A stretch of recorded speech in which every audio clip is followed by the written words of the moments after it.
The book itself, from the very first paragraph of the preface, not even the story, asserts not necessarily that these stories and events in the novel are actual facts, but does insist that there are truths in these accounts. So let's look at the preface to the book.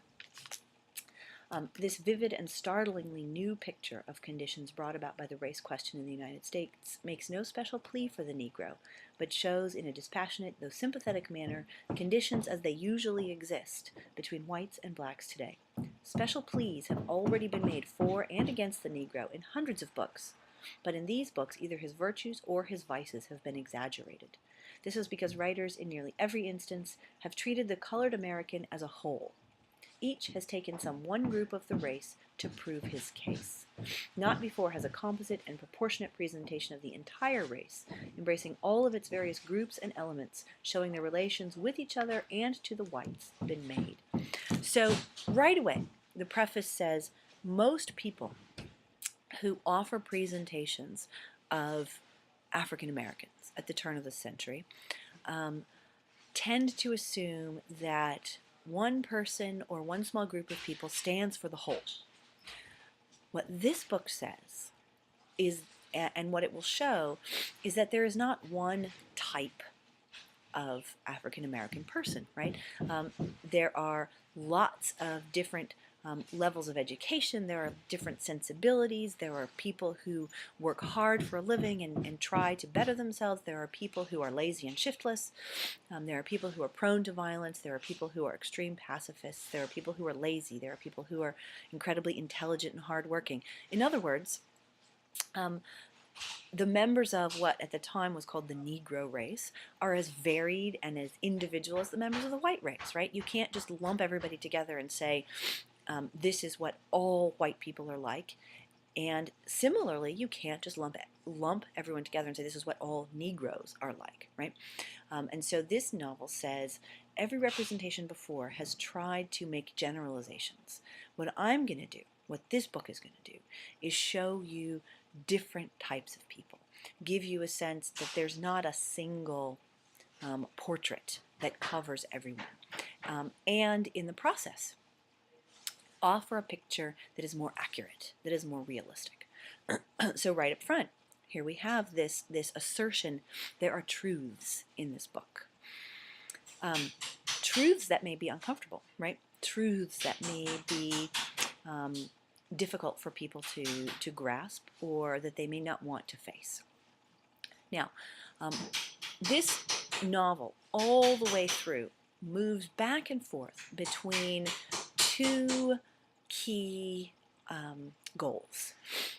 Between telling one man's story, the autobiography part of the title, and offering a larger sense that he is trying to speak for the experiences of African Americans at the turn of the century. Now, he's got really two goals, right? One, in the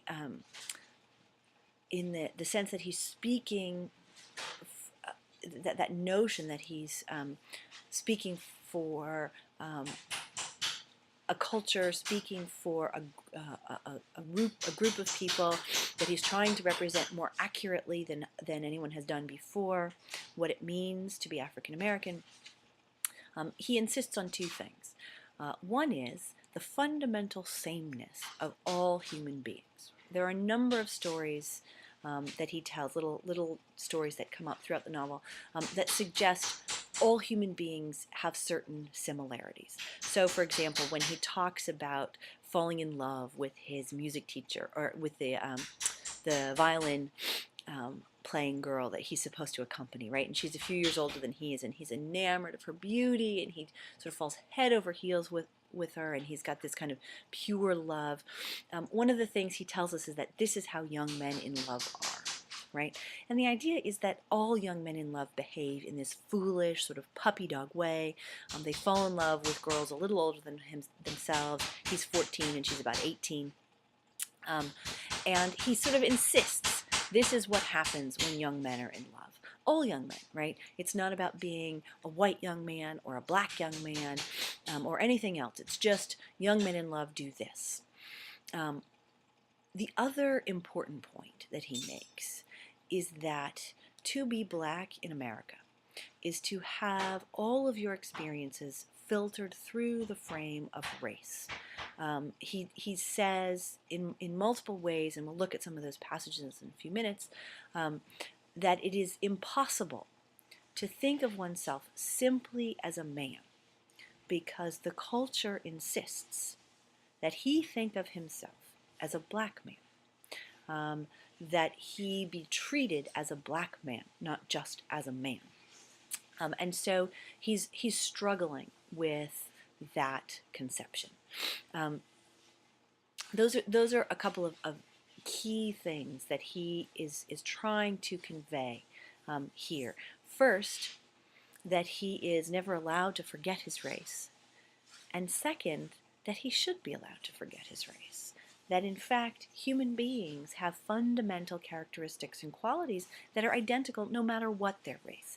And so these two things, these two ideas are a little bit in tension with each other, right? He wants to show, on the one hand, that it is impossible at the turn of the 19th century not to think about race if one is not white in America. On the other hand, he shows that it's also impossible not to recognize that filtering everything through race is selling yourself short and is denying fundamental ways that people are actually more similar than they are necessarily different. So he's got two goals here. He wants to explain to people what it means to have this kind of double consciousness, to think of oneself both as a human being and to be always conscious of one's racial status. He also wants to demonstrate that it's really important not to stop at the question of race, but to think about the question of common humanity. And one of the things that he shows throughout the novel is that he has some things far more in common with certain white people that he meets, and other things far more in common with certain African Americans that he meets. He is more like the highly educated, cultured white people that he encounters because he himself is highly educated and cultured. He is less like the sort of poor and closed-minded whites, but he's also less like the poor and closed-minded African Americans that he meets. So there are ways in which sometimes race is the thing that unites him with people, and sometimes education, culture, politics, social notions, other things unite him with people. So let's look. I want us to look at one scene in particular at the beginning of this novel that works very much the way I suggested autobiography tends to work. That we have this kind of representative scene of early childhood that not only tells us something about this person's childhood, but sets us up to understand the man that he becomes. I want to look at that scene in the opening chapter where he discovers, much to his shock, that he, as a small boy in school, that he is not white. So it's in chapter 1. In my book, it's on page 12, but I know that people have different editions. The paragraph begins, "One day near the end of my second term at school, the principal came into our room, and after talking to the teacher, for some reason, said, 'I wish all of the white scholars to stand for a moment.' I rose with the others. The teacher looked at me and, calling my name, said, 'You sit down for the present and rise with the others.' I did not quite understand her and questioned, 'Ma'am?' She repeated with a softer tone in her voice, 'You sit down now and rise with the others.' I sat down dazed. I saw and heard nothing. When the others were asked to rise, I did not know it. When school was dismissed, I went out in a kind of stupor. A few of the white boys jeered me, saying, 'Oh, you're a nigger too.' I heard some black children saying, 'We knew he was colored.' Shiny said to them, 'Come along, don't tease them,' and thereby won my undying gratitude."